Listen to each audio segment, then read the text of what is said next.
ជាអំណោយ$50របស់លោកភារសេនិងភរិយានៅសហរដ្ឋអាមេរិកផ្ញើមកតាមរយៈលោកវីលីឲ្យដល់បងប្រុសកំព្រាគ្មានឪពុកម្ដាយពីអ្នកបងប្អូននៅសូមទទួលយកគោលបំណងនៃគាត់ដើរទៅតាមខ្នល់ហ្នឹងគឺថាដើម្បីទៅខ្ចីលុយអ្នកភូមិដើម្បីយកមកទិញជាឆ្នាំដង្កូវសម្រាប់ក្រុមសម្រាប់គ្រួសារគាត់ដែលមានជំងឺពិការជើងប្រេងនេះតើមកអត់ដល់តែចាត់ចំណាត់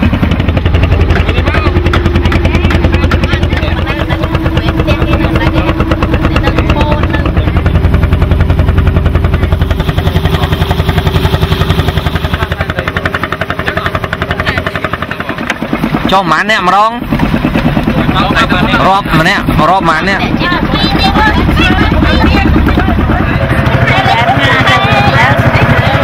này con đang nghe chung này chung nó này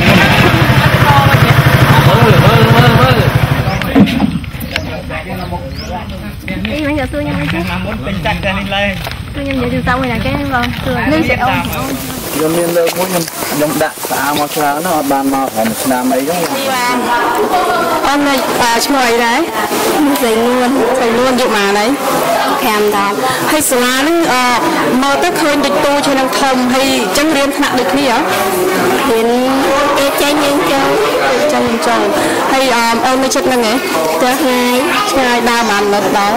2 kg đây 2 kg đây hay ba ôn mà nè ba ôn bạn nè ba ôn nè hay ba ôn nào riêng được không hả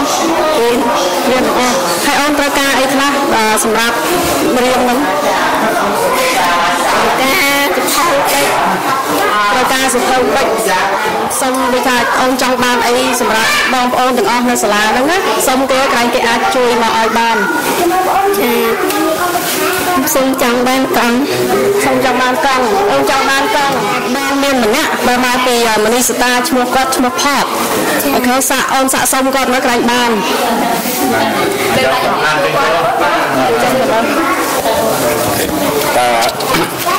tôi mình dân chăm tu tình còn là ngày năng bàn á về cái sai mình không sai cũng nhưng sai luôn đấy ông nhân ao chứ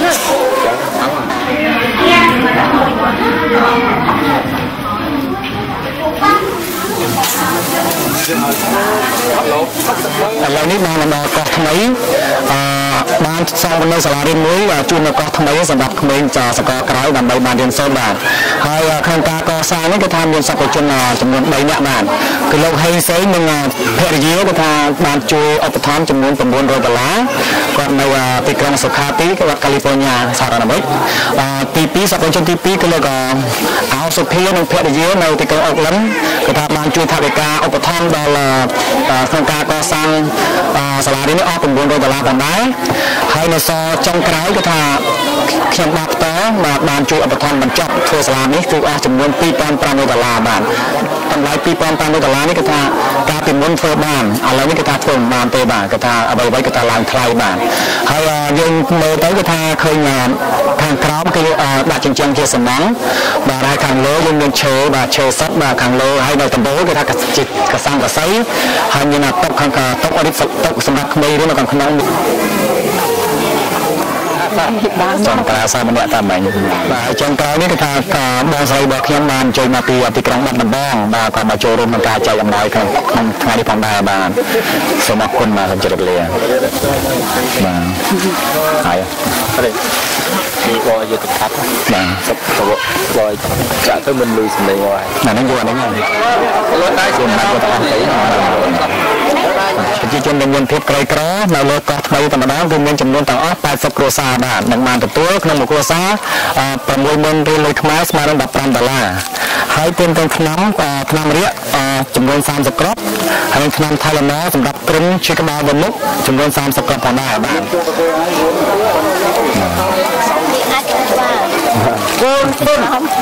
แล้วก็พอต่อปีใจก็จะจนไกลกรอไปประกอบจำนวน80 ครัวซาหายอย่างไรก็ทำในตอนลงกระเทียมพุ่มให้ดังซาคาก็ปรามในบ้านจำนายเปรียออกมาไงในใบเราไปจีจนเมานั่นก็ทำอย่างบ้านดังจุนก็น้องวันนี้มาให้$1บ้างให้ลงกระเทียมพุ่มในบ้านแต่ตัวทรายสุด$1บ้างสำหรับคนเปรีย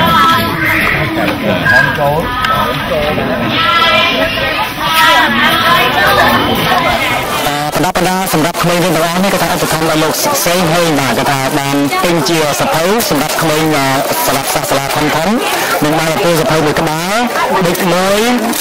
ខ្មៅដៃមួយនិងជាលុបមួយបាទហើយប្រដាប់លុបមួយតណាបាទសម្រាប់ក្មេងៗវិញក៏ថាក្មេងតូចក្រោម10ឆ្នាំក៏ថាមានបានជាលុបបានក្តារមួយបាទក្តារនេះសម្រាប់សរសេរលុបភ្លាមបានបាទហើយមានដូចជាប៊ិចបាទប៊ិចហ្នឹងសរសេរប៊ិចពេកបាទយើងសរសេរហើយយើងលុបភ្លាមបានបាទអាចសរសេរសារឡើងសារចាស់បានបាទអីបានទៅឲ្យក៏ឧបត្ថម្ភដល់លោកសេងហេងបាទឥ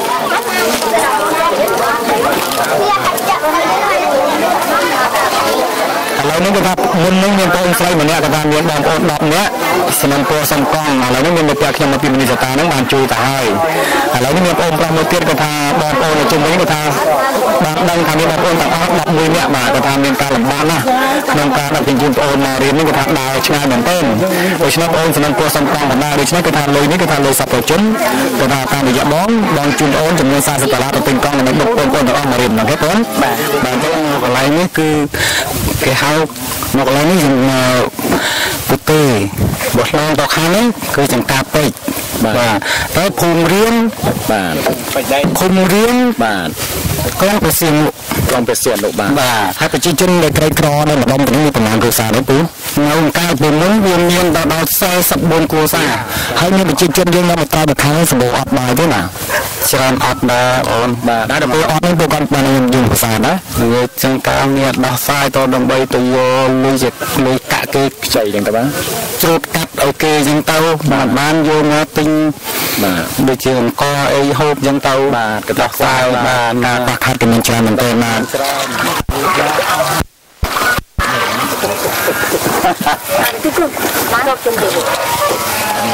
បាទខ្ញុំឲ្យអត់ដែរតែខ្ញុំអត់ដឹងទេចំណេញមកញ៉ាំកុំអត់យកលវលដៃចិត្តឲ្យក្រុមគាត់មិញហ្នឹងគឺថាក្រុមការយើងខ្ញុំចែកទឹកប្រាក់មួយគ្រួសារ$20ឆ្នាំគ្រុននិងឆ្នាំរៀកនៅពេលជាមួយគ្នាហ្នឹងគឺថាខ្ញុំបាទក៏បានយកលុយសប្បុរសជនមួយចំនួនដែលសំណពរខ្ញុំទិញឆ្នាំហ្នឹងគឺថាទិញអស់ជិត$1000នោះបាទដូចហើយទិញជាឆ្នាំផ្ដាសាយបាទឥឡូវនេះគឺថាខែ12ហ្នឹងក្រុមផ្ដាសាយត្រូវតែម្ដងបាទមកត្រង់24ម៉ោងបាទឥឡូវនេះគឺថាបានចែកឲ្យ27គ្រួសារហើយថែម15គ្រួសារពីលើទៀតបាទព្រោះកបាស់យើងបាទពូបាទចំនួនច្រឡំប្រចាំទីក្រុងរៀនដំណងណាហើយ2ម៉ោង2ម៉ោងទៅដល់បានហើយបាទឥឡូវនេះគឺថាបន្ទាប់ពីចែកត្រើយមកខាងឆ្វេងហ្នឹងរួចអស់ហើយនៅត្រើយមកខាងស្ដាំបាទមានចំនួនហើយជា20អ្នកជាងទៀតបាទដូច្នេះពួកគាត់ទាំងអស់នឹងបានទទួលទឹកប្រាក់$20ហើយបងប្រុសនិងបងស្រីរួមចំណែកក្នុងការចែកក្នុង13គ្រួសារផងដែរបាទលុយក៏ផ្ដល់បាទហើយឆ្នាំពេទ្យនេះក៏ឆ្នាំពេទ្យចម្រុះពីសពជនទូទៅដែលផ្ញើតាមរយៈខ្ញុំបាទហើយនឹងមិត្តភក្តិខ្ញុំនឹងចែកពេលនេះតែម្ដងបាទសូមអញ្ជើញបាទបានហើយដើរផុតបងដើរផុតហើយដើរឆ្នាំនេះឆ្នាំរីអាហើយជួយដើរទាំងអស់មក50គ្រួសារហើយបាទឥឡូវនេះនៅកថានេះគឺថាត15នាក់ចុងក្រោយបាទភូមិថ្មីបាទទៅមកដល់ហើយបានឆ្នាំអស់ហើយនៅតទឹកលុយដូច្នេះទទួលបាន$20ថែមពីលើទៀតបាទអញ្ជើញអញ្ចឹងបាទជម្រាបសួរលោកហ៊ីតឆេងឡាវនៅទីក្រុងអរ៉ាញ់កាលីហ្វ័រញ៉ាបានជួយទឹកប្រាក់ចំនួន$100សម្រាប់សាលារៀនហើយនឹង$20ទៀតសម្រាប់ទិញសៀវភៅមួយក្បាលជូនគាត់វិញតែសៀវភៅនោះរកទិញមិនបានទេដូច្នេះយើងខ្ញុំយកទឹកប្រាក់ចំនួន$120នេះទិញជាសម្ភារៈសាលារៀនទាំងអស់សូមអរគុណនេះជាអំណោយសប្បុរសជនផ្ញើតាមអ្នកស្រីលីងនៅឡូសអាញ់សេលេសកាលីហ្វ័រញ៉ាមានចំនួន$2250ជួយធ្វើផ្ទះបានមួយខ្នងទិញថ្នាំពេទ្យ$100ទិញសម្ភារៈដាក់សាលារៀននេះ$100ហើយ$100ទៀតចែកដល់លោកគ្រូអ្នកគ្រូនៅទីនេះសល់ពីនោះចែកទូទៅ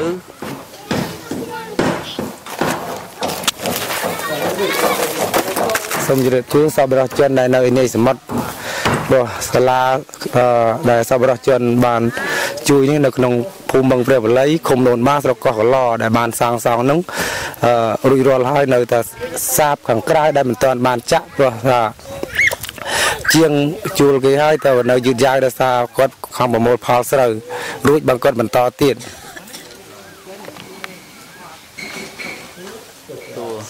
លោកសេងដែលជាម្ចាស់ហាងបូដាបានជួយកសាងសាលារៀនមួយខ្នងមាន2បន្ទប់តម្លៃ$3,000ធ្វើអណ្ដូងចំនួន10អស់តម្លៃ$3,000ហើយនឹងទិញសម្ភារៈដាក់សាលារៀនអស់$500ថែមទៀតចំនួនទឹកប្រាក់ទាំងអស់គឺ$6,500សូមអរគុណសូមអរគុណរៀនសារនេះសូមអ្នកគ្រូទទួលបាទចែកចាយទៅសាលាទាំងអស់ណាបាទសូមអរគុណ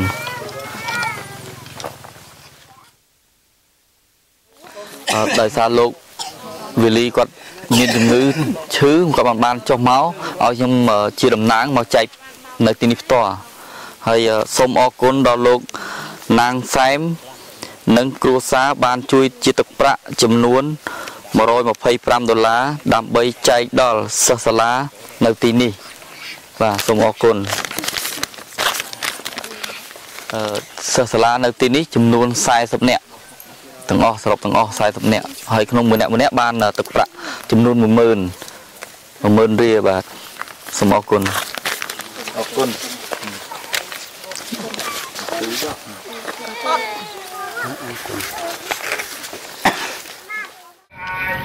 បាទខ្ញុំបាទថ្ងៃនេះក៏បានមកវត្តអារាមមួយវត្តដែលធំជាងគេក្នុងប្រទេសខ្មែរហ្នឹងក៏បានដកទឹកប្រាក់សពជនចំនួន$140ដោយសារមានព្រះអង្គនៅទីនេះមានចំនួន7អង្គដូច្នេះខ្ញុំ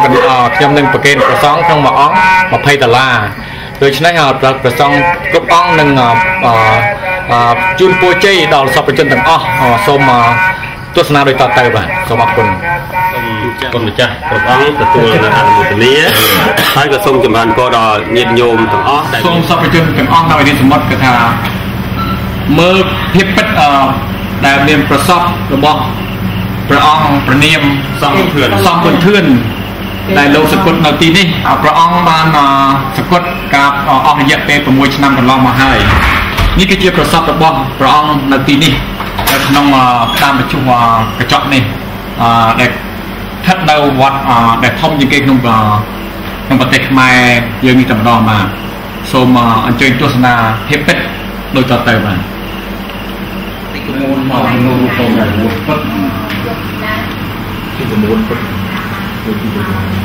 េងទឹកណាស់ដល់បាទឥឡូវនេះខ្ញុំបានមកដល់វត្តហៅថាទូវរិជាមានអំណោយសពជនឈ្មោះអ្នកស្រីលីមួយនិងលោកតាំងគឹមផេងហើយនឹងកូនរបស់គាត់ទាំងអស់បានផ្ញើថវិកាតាមរយៈកណាចំនួន$500ដើម្បីយកមកប្រគេនព្រះសង្ឃនៅទីនេះដើម្បីកសាងវត្តលោកគឺជាចៅអធិការវត្តលោកអាចទទួលលុយជំនួសបានខ្ញុំបាននឹងប្រគេនទឹកប្រាក់ចំនួន$500នេះដល់ព្រះសង្ឃនៅពេលនេះតែម្ដងមក100 200 300 400